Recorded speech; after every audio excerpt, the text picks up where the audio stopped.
a cruise to Alaska is quite pricey, so you need to know that you're making all the right decisions. So today, we're going to take a look at our guide to Alaskan cruising. Hi, it's Linz from Sweet Natured. As always, I'm joined by Marky. Hello. Hello, who put the video together. And this is my first time watching, so let's see what we can see.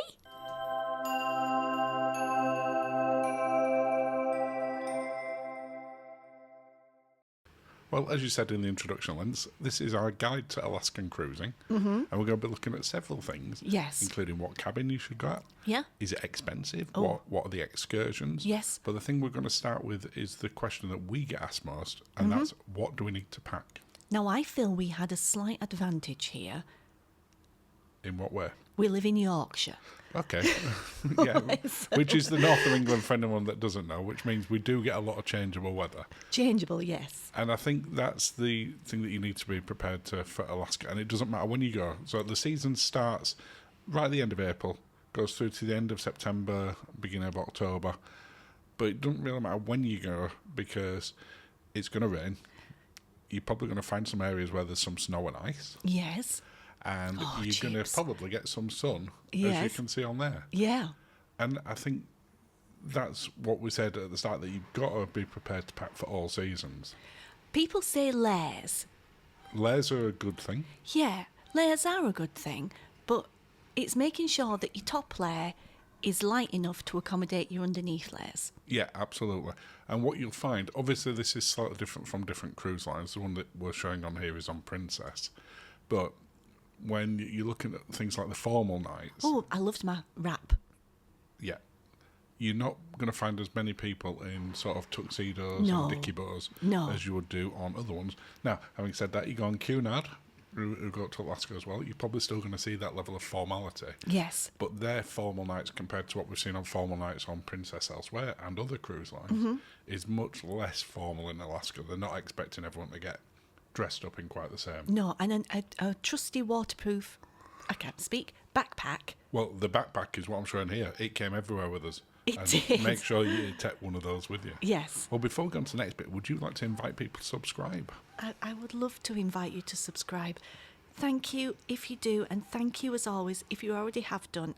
Honestly, it's so lovely. Thank you. And of course, you can also follow along on all the main social media and just search for @SweetNatured. Yes. Next up, which cabin type is best? Well, balcony. I mean, to be fair, I gave it away on there slightly, which is basically any with a balcony. Yes. We've talked many times in the past about sort of the benefits of an inside cabin compared to a balcony, compared to a suite, and so on. If you're going to Alaska, you're going to go there, like the fjords in many ways, you're going there for the views. And whilst you can go stand out on deck... Yes. Certainly a balcony that's more sheltered, you might appreciate sometimes. Well, also, like, for example, when I got up to pop to the loo in the middle of the night, I saw a sunrise that I will stay with me for the rest of my life. That wouldn't have happened if I was in an inside room. No, it absolutely wouldn't. And also, we were sat down on the balcony, we've seen whales, we've seen seals, and I think if you're going to go to Alaska... Yeah, it is a little bit more expensive, but to be honest, the balcony cabins compared to the inside on Alaska are not that much more expensive because it's expensive anyway. It is expensive. You know, it's just different levels of expensive. As a bucket list, yes. Yeah, it's absolutely, for me, I wouldn't consider going to Alaska and not having a balcony cabin. Now, that can be a basic balcony, it can be a mini suite, it can be a suite, but a balcony, for me, is pretty essential. Yes, yeah. No, I really... balcony here, you can have some quiet time. Oh, the whales that came up to see me when I was having my cheesy chips. They did. Like you say, the seals. It was just so lovely to be able to go on that balcony any time of day and really take in the atmosphere. And I think we probably spent more time on the balcony on this ship than we have done on any other ship that I can think of. Yes, definitely. And that's your 3:15 a.m. sunrise. I would say. It could have been a sunset. Do itineraries matter? Well, people are going to say you need to do the inside passage. And I would definitely agree that if it's your first time to Alaska, inside passage is a safe bet. Or even your first time cruising. Yeah, absolutely, because it's very smooth once you're in the inside passage in terms of roughness of the sea. Yes. You do get it sort of on the way there where it can be a little bit rougher, but it's not massively. And you're going to find that most people, when they're looking at the itineraries, certainly initially, are probably going to be looking from either Vancouver or Seattle. Yes. You can go out to San Francisco, and I'll show some pricing for that towards the end of the video. Yeah. They tend to be longer ones because Yes. it's further away. Yeah. Seattle do the 7-night ones exactly the same as Vancouver. And I think that's one of the other things to consider when you're looking at itineraries, Yes. in terms of whether you're just going to go for a 7-night one, which will be a round trip, and you're going to go inside passages like Juneau, Skagway, Ketchikan, Yeah. and you'll see some of the glaciers, or you go a little bit longer, or you do one of the one-ways. So you can do Vancouver or Seattle to Anchorage, or the opposite way around.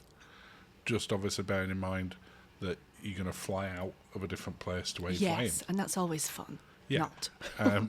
But yeah, it's definitely worth having a look at the different length of itineraries, because when you're flying out there, it's a long way to go. The time difference messes with your mind in a way that I've never known. It does for us. If you live in sort of the Europe. west coast of America or Canada, you're going to be fine.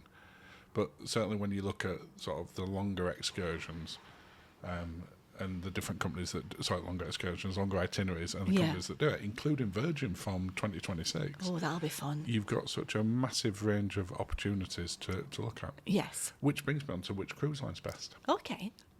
Any thoughts? Well, we've only done Princess. But we saw pretty much every cruise line up there. We did. Not Virgin yet, because as we said, that's 2026. No. But you've got the ultra-luxury ones. We saw Viking, we saw Seabourn.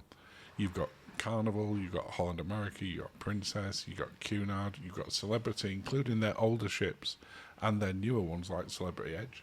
We saw Solstice while we were up there. I think it's next year, Princess have got their brand new Star Princess. Is it Star, not Sun? No, Star's going from there. As well as the older ones such as Ruby or Diamond that are a little bit sort of smaller. Yes. So you've got a huge amount of choice. And if you expand out to where your departure point are, everything that I said there is going out of Vancouver. You expand that out to Seattle or San Francisco, Yeah. and you've got an even bigger range. Cunard tend to go out, and I was looking at 2025 for their seven nightish cruises, and they're predominantly going out of Seattle next year. Oh, they went out of Seattle. Wow. They've got them going elsewhere, but you've got every cruise line, including, as I said, Virgin coming up, but then ones like we saw the National Geographic one Yes. on there, which again just gives you lots and lots of options. And in terms of what you do, excursions. Oof. And is it expensive? Yes. So your excursions are fantastic. They are well worth doing, but you are going to pay a premium. And it's so like, it can also, it's so, I mean, I'm taking an in breath because it's so pricey. It is. And I could have made it pricier though. Oh, easily you can make it as sort of expensive as you want. If you've only ever been to things like the Mediterranean or the Caribbean and done the excursions there, then you'll be used to the top end excursions being around sort of the $100 to $200 mark. Per person, maybe $250 tops. That tends to be the starting point in Alaska. And we saw some up in the thousands. Yes. And that one for just like your own private thing, that were with a group of people. Yeah. So it isn't a cheap place to go, but there are excursions that you can do there, and it alters at different times of the year. For instance, the bear watching, and you can get a seaplane to fly over the bears. You can't do that at all times of year. No. So it depends as to when you're going. Also, be really prepared for the weather to disrupt your itinerary, as it did for us. Yeah. Not the itinerary, but your plans around the excursion. Yes. More accurately. Especially if you've got a helicopter in mind. Yeah, so be flexible. Have a couple of ideas in for your excursions in each port if you're planning on doing them. Of your main one that you should probably book before you go, and then your backup one. That looks a reasonable one. Well, that's what I've showed there, that you can get cheap excursions such as a self-guided audio tour. Is that on Get Your Guide, or what was that? That was on Viator, that one. Viator. You've got things like the Lumberjack Show, which is $43. So there are cheaper ones, but also you can just have a wander around as well. Yeah. Is Alaska expensive? Yes. And it's expensive both in terms of getting there, depending where Yes. you're flying from. Obviously, if you're local, cheaper. All of the cruises, no matter where you're flying from and which one you're going to take, and I'm going to show them in a few seconds, are not cheap. Mm-hmm. It is a premium to go there. And if any of the... Oh, having a little sip of that. I'm so sorry. That was me drinking my champagne because it's cruise week. There is talk of them restricting the number of cruise lines that go into Alaska. Yes. If that happens, expect cruising to get even more expensive. Oh, I love this. Because it's the pricing that it is now Yeah. And then with some. the amount of cruises that go there. Mm-hmm. It's a relatively short season compared to other places such as the Caribbean or the Mediterranean. And therefore you are going to pay a premium. Yes. Giving you some ideas on the pricing, and I picked a few different ones to look at on there. If you look at something like Princess, whilst it shows that the pricing starts at $700, for a balcony cabin, you're probably about £3,500 at the same time we did this year, which is the beginning of June. If you look at Celebrity, around about 4-ish. If you look at someone like Cunard, they do slightly longer itineraries, quite a lot of time at 10 nights. Then you're looking at around $3,000 per person. Yeah. Holland America, around about sort of £4,000 altogether. So you can see that there's a big range of options there, but none of them start cheap.